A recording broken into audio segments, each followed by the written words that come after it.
राजीव जी की एक कविता है, वो एक बड़े अच्छे कवि हैं, उन्होंने लिखा है, वो सदन के सामने सुनाना चाहूंगा। खाओ डिजिटल, गाओ डिजिटल, देश का बैंड बजाओ डिजिटल, रुपया डिजिटल, बैंक भी डिजिटल और सेना का टैंक भी डिजिटल। बच्चे पाए डिजिटल शिक्षा और फिर मांगे डिजिटल भिक्षा। बच्चे पाए डिजिटल शिक्षा और फिर मांगे डिजिटल भिक्षा। डिजिटल डॉक्टर, डिजिटल गोली, डिजिटल ईद और डिजिटल होली, डिजिटल सड़क पर डिजिटल कार, डिजिटल संसद और सरकार, डिजिटल खेत में करो किसानी, डिजिटल खाद और डिजिटल पानी, डिजिटल दूध और डिजिटल गाय, डिजिटल चीनी, डिजिटल चाय, भर के खाओ डिजिटल रोटी और फिर कर दो डिजिटल पोटी। ये इस बजट के बारे में एक कवि की प्रतिक्रिया है मान्यवर।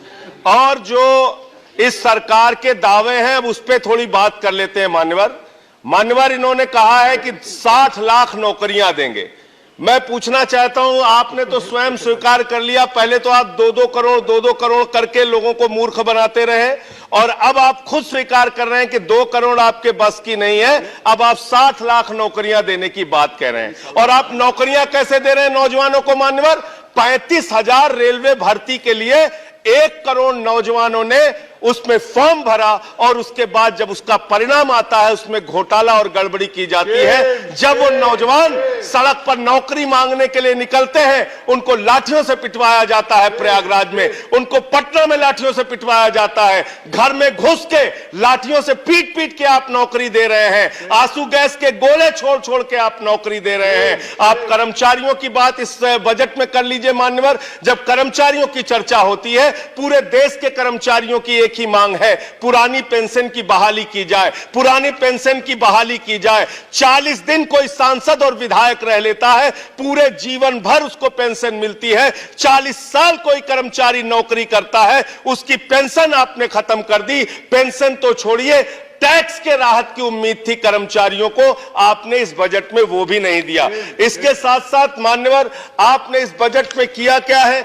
22 तक सबको घर देने की आपकी योजना थी, वो 22 तक घर देने की योजना भी पूरी तरीके से जमीन पर उतर के नहीं आई, वो भी फेल साबित हुई। जब आपसे पूछा जाता है सरकार की उपलब्धि क्या है, सरकार की आमदनी क्या है, आप सीना ठोक के कहते हैं अरे हमने तो आमदनी बढ़ा दी, देश का एयरपोर्ट बेच दिया। फिर आपसे पूछा जाता है कुछ आमदनी बढ़ी क्या सरकार की, कहते हैं हाँ हाँ बिल्कुल बढ़ा दी, steel authority of India limited बेच दिया, कोल इंडिया बेच दिया, बीपीसीएल बेच दिया, एलआईसी बेच दिया, बैंक बेच दिया, पोर्ट बेच दिया, सब कुछ बेचने का काम किया। ये आपका मेक इन इंडिया है, ये आपका डिजिटल इंडिया। मान्यवर मैं खत्म कर रहा हूं मान्यवर, मैं मनरेगा की आप बड़ी पीठ थपथपाते हैं अपनी, मनरेगा की चर्चा बहुत होती है, मनरेगा का बजट आपने खत्म कर दिया, खाद की सब्सिडी आपने कम कर दी। इसका मतलब जो गरीबों को अन्न देने की योजना है वो भी योजना एकमात्र आपकी दिखावा है और मार्च के बाद गरीबों को अनाज हिंदुस्तान में मिलना बंद हो जाएगा। अंत में आपके माध्यम से एक ही इस सरकार से अनुरोध करना चाहूंगा कि अपना ध्यान देश की तरक्की पर लगाइए, देश को आगे बढ़ाने पर लगाइए।